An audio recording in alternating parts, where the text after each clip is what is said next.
Coming up on Added Time. The reputation at that club of the former coach is also broken. Onside is yes, Yep. offside is no. Correct. All right. Has been for a month. We had it many times. Yeah, we used to have Good it fun. here in the NSL. Yeah, No, people really? used to come to the hotel in the middle of the night. I'm going to get yelled at in my ear here. If you don't know what you best, that tells me a story that you shouldn't be in the team anyway.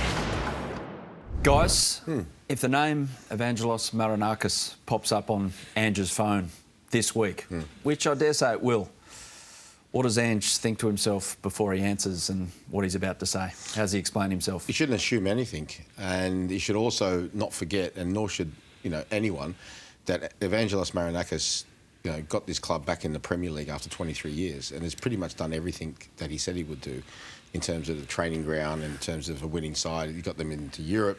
Well, his team obviously got him into Europe first time in 30 years. So he's upheld in terms of what he's done, his side of the bargain. And shouldn't assume anything. He's obviously in a very difficult situation, but I'm going to keep this as simple as possible.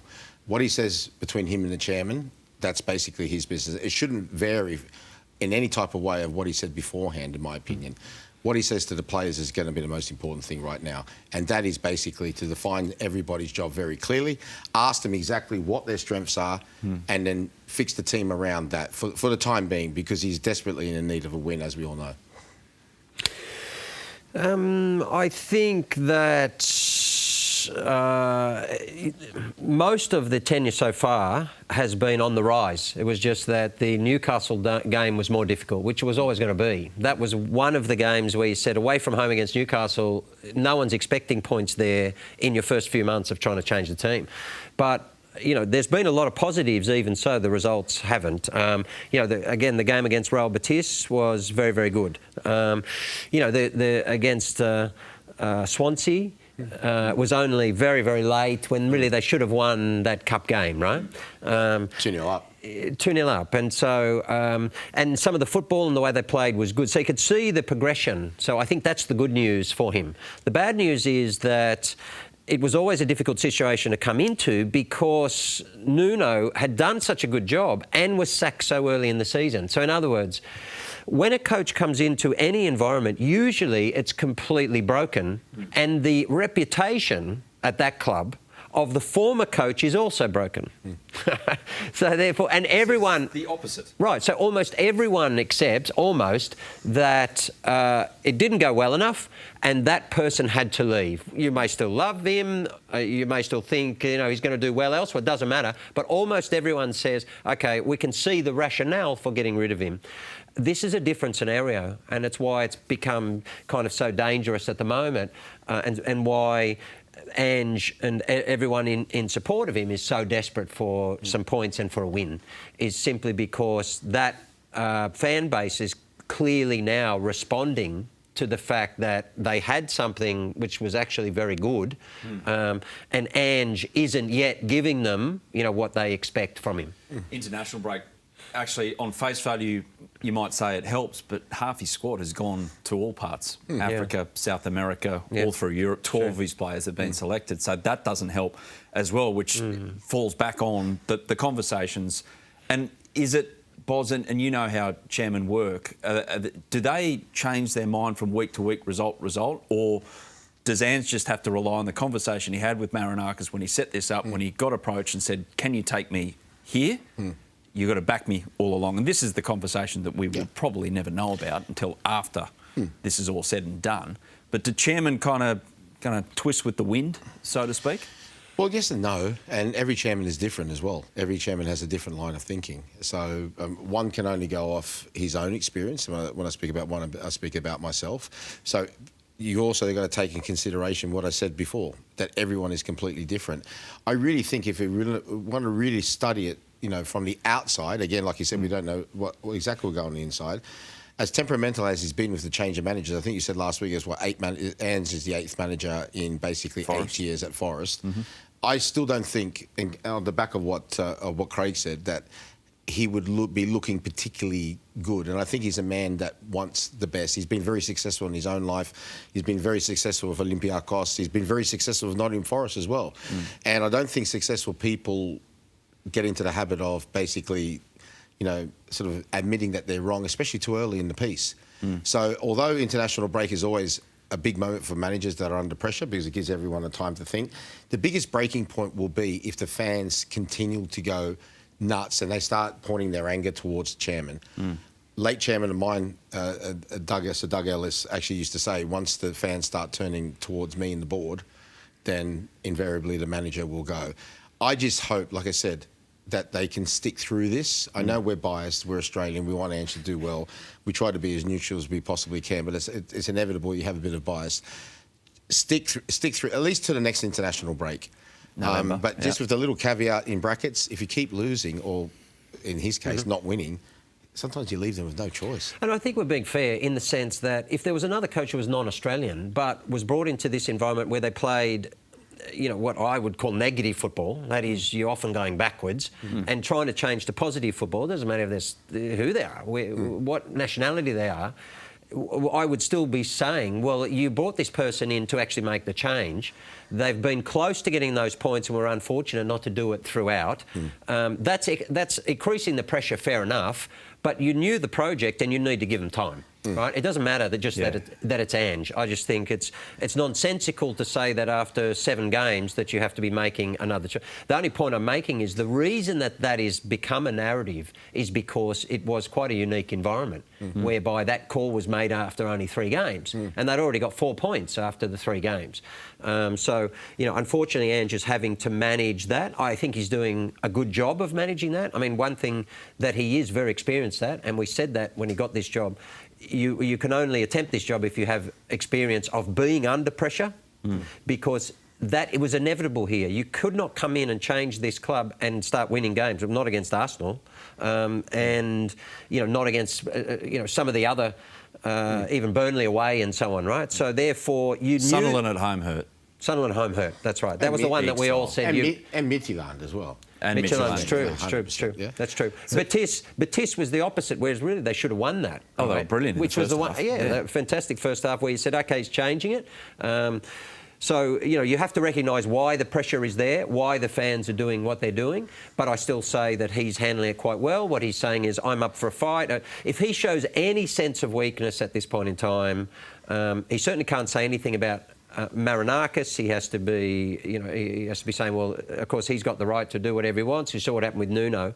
So I think he's doing his very best and showing his experience. I watched that game obviously closely on the weekend because it's my club, Newcastle, and Ange. It's the 2 great loves in my football life is Newcastle and Australian football. Head to head, it was conflicted. But I did watch it thinking, I know how this feels in terms of Forest waiting for a result with the new manager because Newcastle, when Eddie Howe took over, Steve Bruce went, and it was a regime change, obviously. The Saudi owners came in. But Eddie Howe came in November. He won 1 of his first 9. And I remember really clearly Newcastle fans are going, hang on a minute, this guy's been brought in. And the last football action he had was he got Bournemouth relegated. Right. What on earth is going on here? And it's different in a sense because obviously the money came into the club and they were off a lower ebb than what Nottingham Forest was. But same feeling. Yeah. But those owners showed patience. Look at Newcastle now. Yeah, no, you're 100% right, but it's getting to that stage, right? 7. Okay, so it's 7 games. I told you, before the next international break, and we know when they come back, they've got Chelsea at home, Porto and Europa League at home, Bournemouth away, who are absolutely flying, by the way. We'll talk about them in a little bit. Manchester United at home, and then I think it's, after that, Sturm Graz, and then I think either they play Leeds at home and then have a break. So 2 wins in the next 4? Is that serviceable? Well, does that kind of you would like to think so. Look, you know, again, from the Ange perspective, plus a win, maybe. You know, if he goes around and turns it around against what you would say is much harder, because look, Arsenal and Newcastle. I mean, going to St James's Park for anyone is a very difficult. You had a great record there, didn't you? Right, no, same. I never won there, right? Arsenal can beat any team in the world, as we saw last year. So but those other games in between were resultable.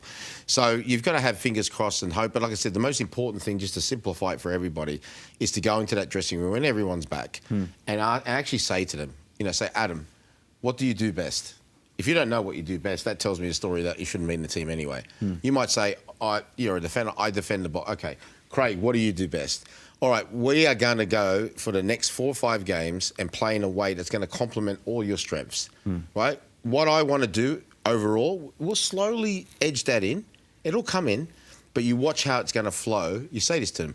You watch how it's going to flow once we get 1 win. We need to get that belief back. That's all. Still to come on Added Time. The other teams were a bit all over the place. This is a ridiculous word. Crisis. Yeah, the bald eagle, and he was a very dapper. Did he beat him? Invariably left foot. Thank you very much, far corner. 3 words: Trent Alexander-Arnold. There's a big wrecking ball going bash like 24 hours a day. A couple of weeks ago, we sat here on Added Time, and I asked you the question: can Liverpool have an invincible season? So we stopped that train. Well and truly, it's gone off the tracks. 3 losses in a row. 3 losses in a week. Foz. This is a ridiculous word. Crisis. In context. By their standards, given what they did in the market in August, July, the hell's gone wrong? Yeah, it's really concerning because you're a club that expects to be, if not leading in the top 2 and fighting for the title. You're obviously the reigning champion, and after what Klopp had achieved.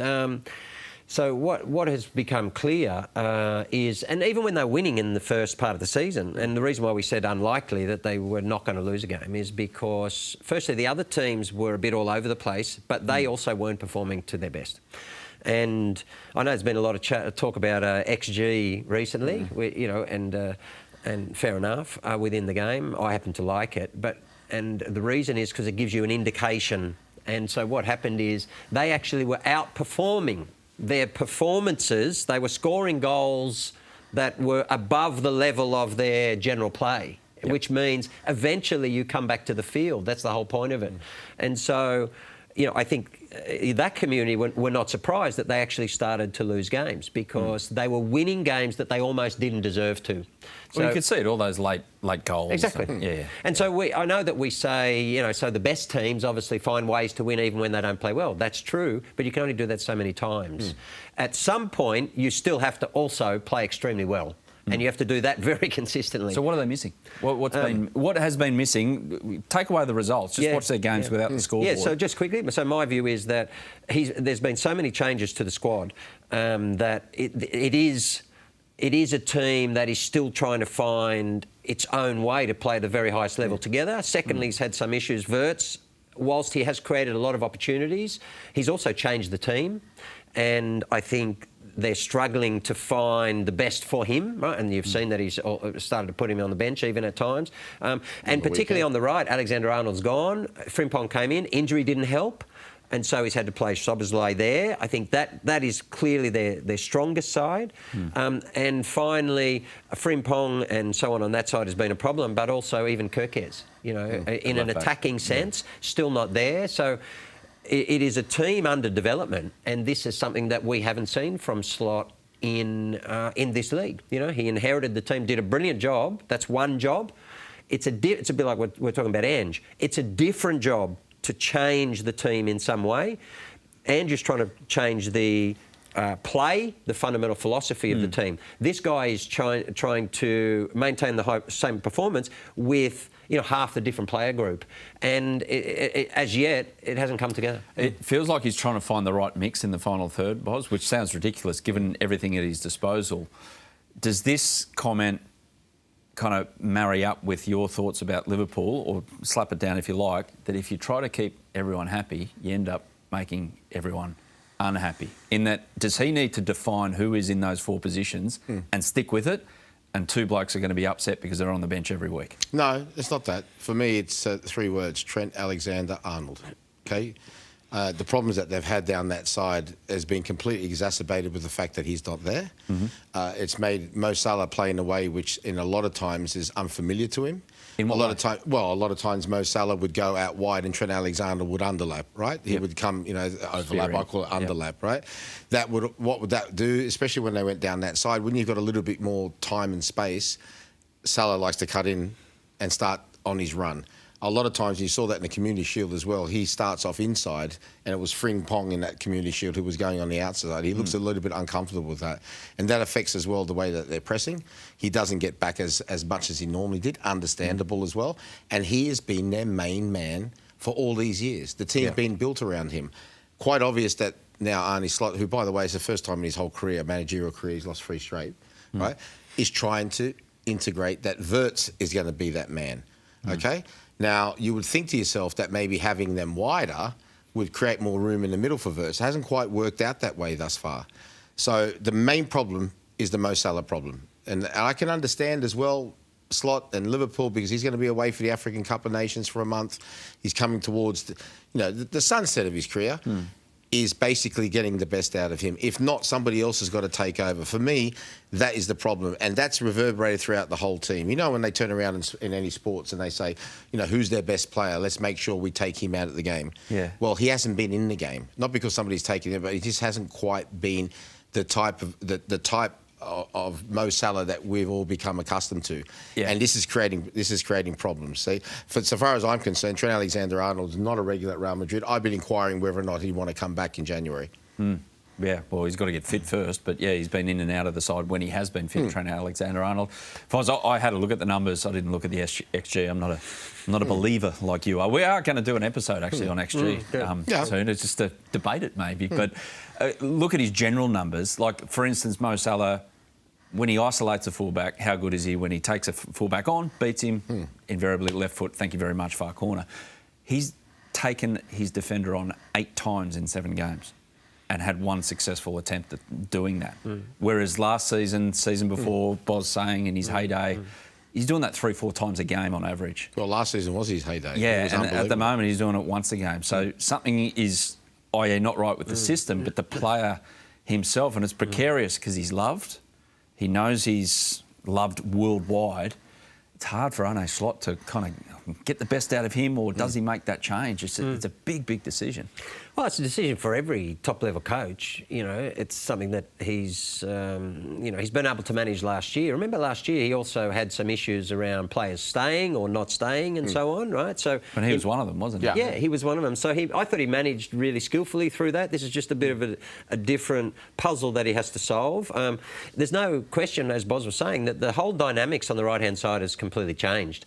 So why do you bring Wirtz in? Okay, he's a fantastic player, but what he was trying to evolve the team because that's a different style of player to what he had in midfield. So, and if that's not working, then your attack is out of sync, right? Because you're changing the whole dynamics of it. And then you had Alexander-Arnold also better at defending from the inside the transitions, and they weren't getting hit on the transition so much. Now they're just like up and down, which gives Salah a problem. If he's going to defend, he has to do a lot more defending, right?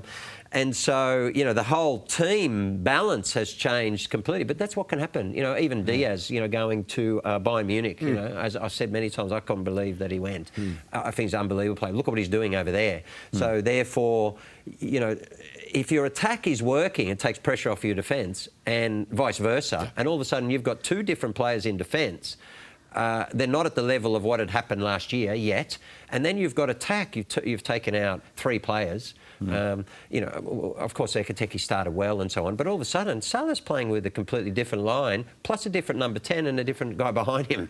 Like, you can't underestimate the magnitude of that change, and it's a big challenge now given the consistency and the rebuilding or the strengthening of the Gunners. It's a big challenge in this next few months for Slot to get them back to the level of performance they're going to need to be able to win again. Little caveat, but for you. Yeah, and everything is what both of us are saying is right. But little caveat: big clubs like to finish strong. That's how they set up their training periodisation, whatever you want to call it. They always have a little hiccup before Christmas. The idea is that hiccup is not too long and doesn't do too much damage. This is their hiccup period. So better to get it done earlier than later. But when they come back, they've got a huge game against Manchester United. They've got to get back to winning ways and quickly. And like I said, Arne Slot is on a different level, having very, very similar problems to what we talked about with Ange Postecoglou. He's trying to impose... Remember last season, he changed very little. Very, very little, and had great success with it. But he's trying to do that. And like I said, we said the same with Ange. It's a very dangerous period. No matter what, you're talking about, he's got a better calibre of player than they've got at Nottingham Forest. And it's hard. Look, they were 3 away games, it must be said. 2 of the winners they conceded, one was in 96, the other one was in 97. Galatasaray is a difficult place to go to. But we'll see after this break, how much. And because, like you said, everybody will be scattered to all 4 corners of the earth. So as long as if you'll be able to sit down and work with the whole team for these 2 weeks and to make sure that they get the message. What about that, by the way, just before we move on to onside, offside? We know Turkish football, they're mad. over there. So good. But you could not hear the referee's whistle. Yeah. That is, like mad, I mean, in a nice way. Passionate. Passionate, mad. Passionate, yeah. Was it Salah said that is the... Couldn't hear anything. Yeah, the most... It is. vociferous, or I don't know if you used hostile or what, atmosphere that I've ever played in or ever seen in my life. That's a real credit to Galatasaray. Certainly was the night before the game with the fireworks at 2 a.m. Exactly. Well, we've all had that. Yeah, we've all had that. That's good. Did you have that in your career? Oh, we had it many times. Yeah, we used to have it here in the NSL. Yeah, people used to come to the hotel in the middle of the night. Yeah, I mean, we had it when we went and played in Iran. You know, where they were. A building next to us, 3 months before they went and scouted the hotel in Tehran. Soccer Australia went over there and had a look at it, and everything's fine. And then we got there, then they had a wrecking ball. The hotel next door to us, there's a big wrecking ball going bash like 24 hours a day, right? So when we played in Hungary, it was the same thing. They put us in one whole level of the hotel playing against Hungary, remember? And we had people drilling in the roof, in the roof, like so just good. Yeah. And so they go down and say, "What's going on?" They say, "Oh, sorry, all of the electrics on your whole floor, It's just I've been to Turkey. I didn't play that night. I was in the squad for Aston Villa. We played against Trabzonspor from Turkey, who actually won the title a couple of years ago in Turkey. And amazing. When they scored, the roar was like, wow. Great that fans, was like, great wow. fans. Yeah. Good times. Good Remember? times. Yeah, go on. No, go. I was going to say, who was it? Souness was coaching over there. Galatasaray. And then he went Put the flag in the middle of the opposition. Against Fenerbahce, yeah. Now you know, like how gutsy / stupid that was. They just love it. They love it. Oh, more of that coming on the Champions League coverage here on Stan Sport. Still to come on Added Time. Onside is yes. Yep. Offside is no. Correct. All right. Has been for a month. So far offside, it's like the linesman doesn't even put the flag up. Yeah, he's hiding soccer balls in his head. A film, documentary, TV, music, and to cross over out of sport. Onside, offside. Here we go, guys. Right, so onside is yes. Yep. Offside is no. Correct. All right. Has been for a month. Well, I just want to make sure, that's Here all. we go. Okay. Because even if I was watching, I'd be going, does that mean yes or no? Okay. Onside, offside. Boz, you can have the first Right. one. Bournemouth, currently 4th in the Premier League, will play in Europe next season for the first time in its history. Onside or offside? Offside. No? No. I think they've done amazing, and I think in Iriola we've got a manager there, just like Oliver Glasner, to watch out for in terms of future going to a big club, because losing your back four, your whole back four plus your goalkeeper, and performing like they've done thus far, and it's 7 games now. I don't like to look at the table before 10, but it's the only reference that we got. It just shows the quality of him in terms of a motivator and getting his team to play in a way that complements the players that they have. But I think over the long term of the season, I thought they would struggle at the start of the season, so it's got a bit of tinge to that as well by saying no. I truly hope that they do.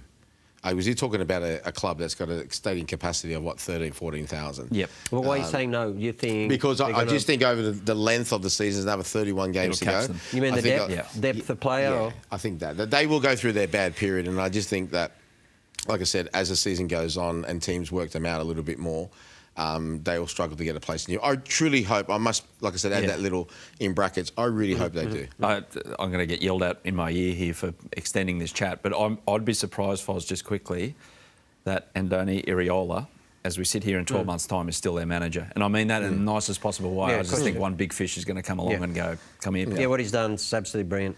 Good to watch, extremely aggressive. I remember Slot when they played him early in the season, and Bournemouth gave them a phenomenal game. Before the game, he said, listen, don't worry about this team, because last year as well, they're the most intense team that we played of anyone, make it incredibly difficult for you. That's a skill. Good to watch. Foz, to you for our next onside offside. Okay. La Liga and Serie A have been given the okay to play games abroad. Onside or offside? Taking domestic games to other parts of the world. Offside. So far offside, it's like the linesman doesn't even put the flag up, right? It's clear to everyone it's offside. UEFA came out, this sums it up, their statement said, we don't agree with it, but we basically have to let it through because the regulations don't allow us to say no, apparently. If that's the case, you should have at least forwarded anyway, let it go to, wherever it's going to, let it go to FIFA, let it go to CAS, whatever.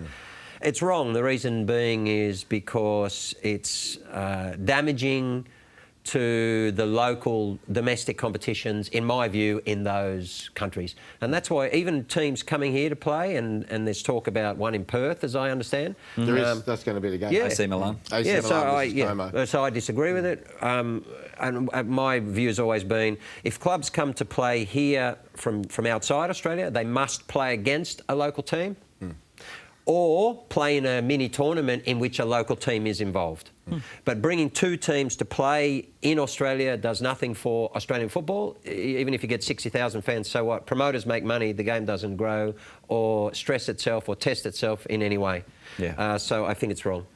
Boz, international break, obviously, around the world this weekend. It's the last one in October. They're merging the October one with the September one, so they're going to have a 3-week break there. So the question here, onside or offside, it's a good thing that there'll be less international breaks, less frequent international breaks. Yeah, onside. Yeah. Yes. Yeah, good thing. Because especially at the start of the season, and even that one at the end of the season, they might want to take a look at to perhaps bring that merge it to like March, because you're going for trophies, big important games. Some teams are struggling for relegation. Then all of a sudden you let your player go, they get injured. I think about Odegaard last season as well for Arsenal. Gets injured playing for Norway, scuppers the whole season. So better to have it all together. Yep. Preferably, come the future, there'll be maybe a break over, say, December, January, and get them all done then. Well, Arsene Wenger called for that. He did that, and I think it's a good idea, because he knows from a club perspective, it's such a... I mean, club managers just sit there basically with their fingers crossed, like just, hoping that nothing's going to go wrong. So, yeah, hopefully that... definitely onside. Like I said, hopefully that eventuates sooner rather than later. Foz, WSL, Sam Kerr and Ellie Carpenter's Chelsea are obviously favourites again to win it all. So the question to you is, do they win the WSL this season, despite dropping points on the weekend to Manchester United? Well, you have to say onside. They're already on top of the table. And Sam played, I think, 91 minutes, 4 games, just in substitutions and so on at the moment, which is good that she's been nursed along. So they look strong again, definitely. Coach has come in doing a great job. It's good to see Ellie now likely winning another title, I would think, after multiple with Lyon and adding to her list. So, yeah, they look great at the moment, look very strong. So into crystal balls, and we'll stick on this theme as well with Sam Kerr. So she, as you just mentioned there, been used sparingly so far on the comeback from injuries, and we never really got to the bottom of it. It was ACL, and then something else came along which delayed it. But crystal ball, will she be back on top of her game by the time the Asian Cup comes to our shores early next year? You think? Well, we're obviously hoping so, but she's got enough time to do that. And I'm pleased that the Chelsea coach is also nursing her along, given the fact that she was out for so long with that injury and had complications, had to go back in surgery a second time. So, therefore, I think there's a risk that she comes back too quickly, and irrespective of how long her recovery was and how fit she was at the time, it still takes a body time to be ready. So, good. Well done to the coach. Sam would be extremely frustrated, no doubt. She would want to play. She want to start and play every 90 minutes. But from an Australian perspective, great. And then by end of year, playing more, and by New Year, playing, because the Asian Cup's in March. So that gives her plenty of time. Let's say by December she's playing regularly, where you've still got 3 solid months of full training, playing 90 minutes, and therefore she's fresh. She's ready for Asian Cup. So well done to Chelsea coach for Australia. Yeah. Thank you. Thank you. Now, guys, we've got traction from all around the world. I'm just a little bit concerned of her. She'll be coming from a European winter onto the harder grounds here just out the summer. Okay. So she's got to be careful. We'll get the hose out. Very good point, Mark. Thanks, Adam. Now, around the world, we're getting traction. We've got a loyal viewer who's actually sent us a question. Have a look. All right. Hello to the Stan Sport lads down under on added time. The United Strand here. Thank you for following along this hairy journey of mine. Mark, you know all too well of how difficult it is to be a Man United fan right now, but surely it can't get any worse. Liverpool up next. It's going to be a tough one, but anything can happen in a derby, so I'm trying to keep optimistic. Now that was Frank Illett, who, if you're on social media, Frank. he's grown his hair until Manchester United win 5 games in a row. Wow. Okay. When's he cutting his hair? And how much did he have when he started? All right. Well, there's a period. Look, less than me. Yeah, look, he's right. They got Liverpool away. Yeah. But I would say right now, there's no better time to meet Liverpool, even though it is at Anfield and we know what can happen. I'm going to revisit Well, that. they've come off 3 defeats. So people would turn around and say, oh, that's probably the worst time to meet them because they'll be... Yeah. But, you know, I'd much rather meet them when they've had 3 defeats rather than three wins, put it that way. But I'm going through, just for you, Frank, I actually think... Yeah. Right? I think... the 4th of December. You need a bigger I font. just want to make sure. 4th of December. They've got West Ham at home, Wolves away, Bournemouth at home, and Aston Villa away, and then Newcastle at home. So I'm thinking those 5 games, the last 2 are going to be very difficult. We know that, but they are That's winnable. your best chance. That's your best chance, even though Bournemouth has been playing outstanding. Yeah, it's not going to happen, but that's the best chance. Because I'm thinking to myself, West Ham, Wolves, no disrespect, or Bournemouth, that you can win those games. Aston Villa away is going to be terribly difficult, and of course your own Newcastle. I think Frank's in issue. Frank's got issues. I think Frank needs a good chiropractor for his neck because of the weight of that hair. By the time, Well, he's going to have dreadlocks. yeah. His hair's going to hit the floor. It's going to collapse I'm under its own weight. going to say to you, true. Frank, if you are watching, Frankie, they will do 5 straight wins this season, in my opinion, at some stage. So you'll be cutting it this season. And for our listeners who don't know Frank, go on social media, have a look at him because it's a beautiful mane of hair. It is amazing, extraordinary head of hair. But for a Manchester United fan, it's not something you would have thought was out of the realm of possibilities. But here we are, thinking that it's not going to happen. Yeah. He's hiding soccer balls in his head, like multiple. Okay, last one on crystal balls. So Mary Fowler, we all saw her on the catwalk in Paris, just looking $1 million. Fantastic. Great to see her out there enjoying life. But guys, Mary on the catwalk, it just like it was a marriage made in heaven. It worked. What about a former teammate that you guys played with that you could imagine one day it would have worked for them, or maybe even the current day that, get them out there. They would have just, it just would have happened for them in Paris. I'll go Milan Blagojevic, who I played with in the Olympics, good-looking man. Olympic team, and him and Paul Ocon. Yeah, I'll go with them too. No, Paolo? Yeah. Paolo? Yeah, I think so. Them too. Okay, would Paul have put his hand up for something like that? I don't know. You can ask him next time. I don't know. Okay, well, I'll ask him. Yeah. I would say, I don't know, in the Australian area, I don't think anyone sartorially was particularly good back in our day. Sartorially. So I don't think many would have fit in. I'd probably say I played at Crystal Palace for a while with Attilio Lombardo. Yes. Yeah, the bald eagle, and he was a very dapper dude. Did he come into training some days and you just went, where'd you get that? How did you get that? Like in terms of what he was wearing? Yeah, Or was no, it just club from his tracksuit? cool factor, you know. Oh, okay. Yeah, just from his. Oh no, a lot of the guys there, they were very different, very up to date. I would say, compared to most Aussies like me. But I think you need a certain cool factor, and that's the point about Mary. Mary's. She's stunning. She's a brilliant footballer. But also for Australian football, it's really valuable to have her there. It demonstrates the status that she has, and that's what it's about. People need to know who they are, and also it's great because we need our players, and particularly our Matildas, who are the most powerful athletes. Promoters, if you like, that we have, to be in all of these environments, including back here, and by that I mean a film, documentary, TV, music, and to cross over out of sport. That's why I'm so pleased to see Mary there. I can't believe you didn't mention David Beckham. Oh, well, he is. He's there. Yeah. He has done. There's no, that's what I'm saying, no, but you said teammate, did it. Yeah, but he's done it. Yeah. He's been there, done it.